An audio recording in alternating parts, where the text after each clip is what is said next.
आता थेट जाऊयात पिंपरी चिंचवडमध्ये मोशी कचरा डेपो परिसरातील मोठ्या दुर्घटनेत दोघांचा मृत्यू झालाय, तर अजूनही 7 जण अडकलेलेच आहेत। 14 जणांना सुरक्षितरित्या बाहेर काढण्यात यश आलंय। इथल्या कचऱ्यापासून ऊर्जा निर्मिती करणाऱ्या प्रकल्पातील एक 2 मजली बांधकामातील इमारत अचानक कोसळली आहे। या ढिगाऱ्याखालील जवळपास 23 जण यामध्ये अडकल्याची भीती निर्माण झाली होती। यातून 14 जणांना आता सुखरूप वाचवण्यात आलंय। ढिगाऱ्याखाली अडकलेल्या कामगारांना पाईपद्वारे ऑक्सिजन पुरवून आता 9 कामगारांना सुखरूपरित्या बाहेर काढण्यात आलंय। घटनेची भीषणता पाहता एनडीआरएफ आणि अग्निशमन दलाचे जवान तातडीनं घटनास्थळी दाखल झालेले होते। उर्वरित नागरिकांना बाहेर काढण्यासाठी युद्धपातळीवरती बचाव कार्य सुरू आहे।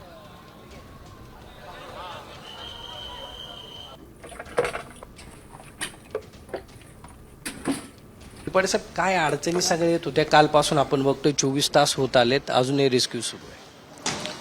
ॲक्च्युली गार्बेज जे आहे खूप मोठ्या प्रमाणात आहे आणि ते इमारतीमध्ये इतक्या आतमध्ये घुसलेलं आहे की ते बाहेर काढायला खूप अडचणी येतात आहेत, कारण बिल्डिंगचं स्ट्रक्चर जे आहे ते डिस्टर्ब झालेलं आहे। बिल्डिंगचे कॉलम जे आहेत ते रिलोकेट झालेत, त्यामुळे जर आपण ते गार्बेज आता इमिजिएटली बाहेर काढायचा प्रयत्न केला तर बिल्डिंग कोलॅप्स होण्याचे चान्सेस नाकारता येत नाही।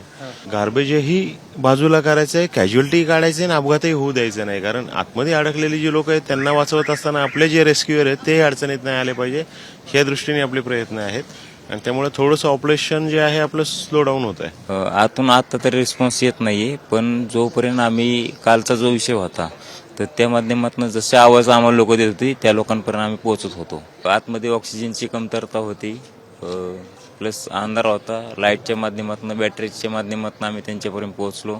ज्या ज्या ठिकाणी जे आतमध्ये पडलेलं मटेरियल ते काढायला आम्हाला अडथळे आले, पण त्या अडथळ्याला आम्ही पार करत पुढच्या व्यक्तीला आम्ही पूर्णपणे बाहेर काढलेलं आहे। कॅमेरा सुमित भोसले सह, सागरवाड, साम टीव्ही, मोशी।